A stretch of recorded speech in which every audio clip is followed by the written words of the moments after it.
Assalamualaikum warahmatullahi wabarakatuh. Bismillahirrahmanirrahim. Alhamdulillahirrabbilalamin. Wassalatu wassalamu ala asrafil anbiya wal mursalin Sayyidina wa maulana Muhammadin wa ala alihi wa sahbihi ajmain, amma ba'du.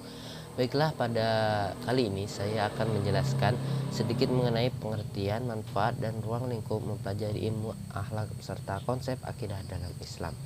Baiklah, di sini saya akan menjelaskannya sedikit.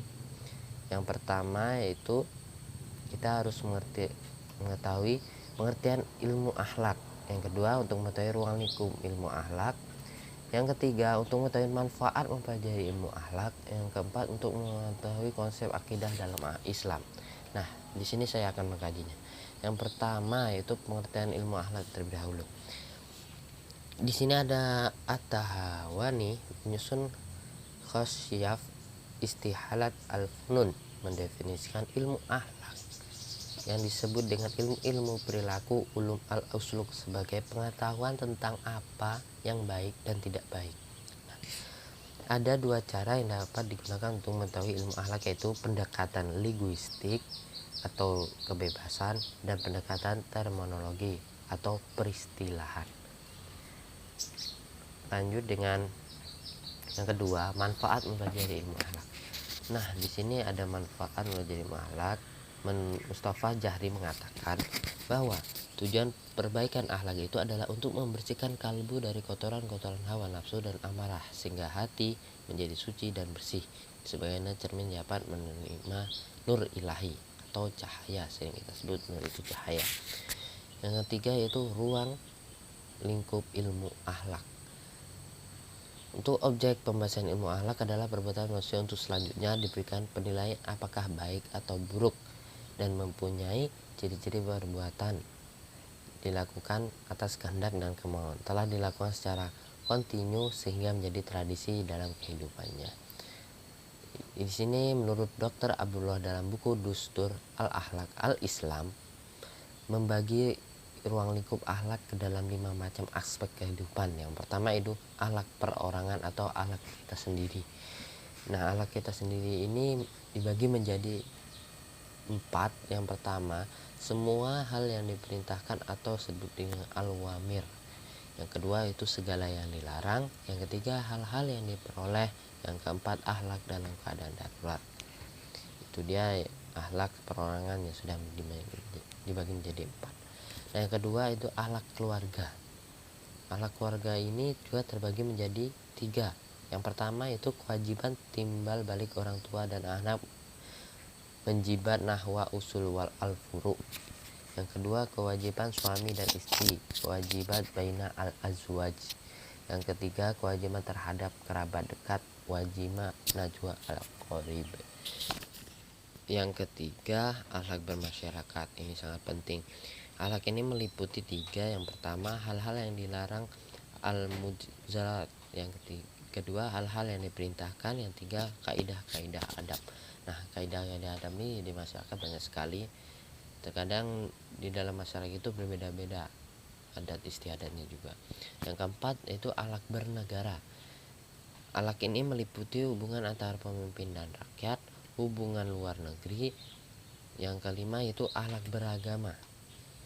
Akhlak ini meliputi kewajiban terhadap Allah Subhanahu wa taala. Ruang lingkup di atas pandangan sangat luas karena mencakup semua aspek kehidupan. Secara vertikal hubungan dengan Sang Khalik, dan secara horizontal hubungan sama manusia.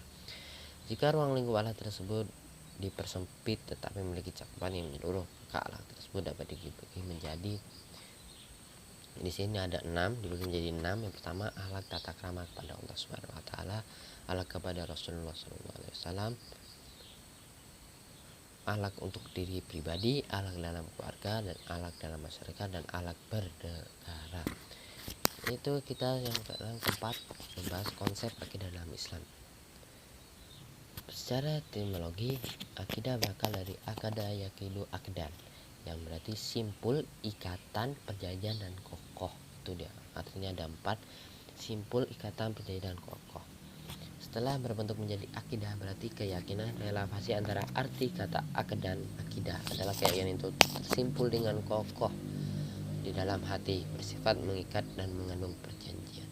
Sedangkan secara etimologis, Terdapat beberapa definisi ta'arif, antaranya menurut Hasan al-Banna, akidah adalah beberapa perkara yang wajib diyakini keberadaannya oleh hatimu, menantang ketentraman jiwa, jadi keyakinan yang tidak bercampur sedikit pun dengan keraguan-keraguan. Kedua, menurut Abu Bakar al-Jabir al-Jazairi, akidah adalah sejumlah kebenaran yang dapat diterima secara umum oleh manusia berdasarkan akal, wahyu, fitrah. Kebenaran itu dipatrikan oleh manusia di dalam hati serta diyakini kesahihan dan kebenarannya secara pasti, dan ditolak segala sesuatu yang bertentangan dengan kebenarannya itu.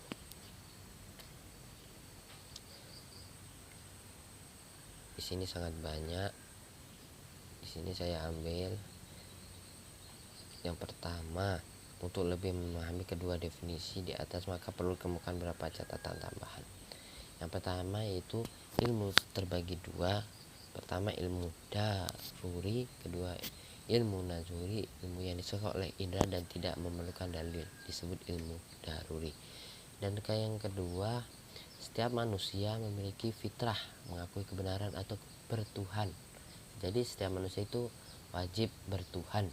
Indra untuk mencari kebenaran, akal untuk menguji kebenaran, dan memerlukan wahyu untuk menjadi pedoman menentukan mana yang benar dan mana yang baik. Yang ketiga, keyakinan tidak boleh bercampur sedikitpun dengan keraguan. Nah, keyakinan tidak boleh tercampur sedikit dengan keraguan. Kalau sudah yakin, ya yakin, jangan ada keraguan sedikit pun. Yang keempat, akidah harus mendatangkan ketentraman jiwa. Artinya lahiriah seorang bisa saja pura-pura meyakini sesuatu, akan tetapi hal itu tidak akan mendatangkan ketenangan jiwa karena dia harus melakukan sesuatu yang berlawanan dengan keyakinannya. Nah, jika tidak yakin nih penyebabnya atau pura-pura meyakin, akan tidak akan tertenang, jiwanya tidak akan tenang. Nah, yang kelima, bila seorang sudah memiliki sesuatu kebenaran, ia harus menolak segala yang bertentangan dengan kebenaran itu. Yang keenam, tingkat keyakinan akidah seseorang tergantung kepada tingkat kepemahaman terhadap dalil. Misalnya, ada akan meyakini adanya beasiswa bila Anda mendapatkan informasi tentang beasiswa tersebut dari orang yang Anda kenal tidak pernah berbohong. Nah, itu dia. Tingkat keyakinannya itu bermacam-macam. Yang B, landasan filosofi akidah Islam. Pada akhirnya filsafat dalam bahasa akidah tetap bersumber pada Al-Quran dan As-Sunnah. Berikut beberapa pendapat filosofos tentang keberadaan Tuhan. Menurut Genob Hannes menyatakan Tuhan hanya satu yang terbesar di antara dewa dan manusia, tidak serupa dengan makhluk yang fana. Tuhan yang Maha Esa itu tidak bergerak dan berubah-ubah, dan ia mengisi seluruh alam. Dia melihat semuanya, mendengar semua, dan memikirkan seluruhnya. Mudah sekali ia memimpin alam ini dengan kekuatan fikir. Pendapat Socrates menyatakan Tuhan penciptaan alam ini bukanlah hanya untuk memikirkan dan memperhatikan manusia saja, tapi ia adalah roh bagi manusia. Jika tidak begitu, cobalah sebutkan padaku bahwa hewan manakah yang dapat mengetahui adanya Tuhan yang mengatur susunan tubuh dan mempunyai sifat-sifat tinggi seperti. Coba katakan hewan mana lain sekali yang mengatakannya, menyembah dan berkhidmat kepada Tuhan. Pendapat Descartes menyatakan, saya tidak menjadikan diri saya sendiri, sebab kalau saya menjadikan, tentulah saya dapat memberikan segala sifat kesempurnaan kepada diri saya itu. Dan mungkin hanya ini yang dapat saya jelaskan pada video kali ini. Semoga yang saya jelaskan ini bermanfaat. Bila ada kekurangan, saya mohon maaf. Saya akhiri, wallahu muwaffiq ila aqwamit thoriq. Wassalamualaikum warahmatullahi wabarakatuh.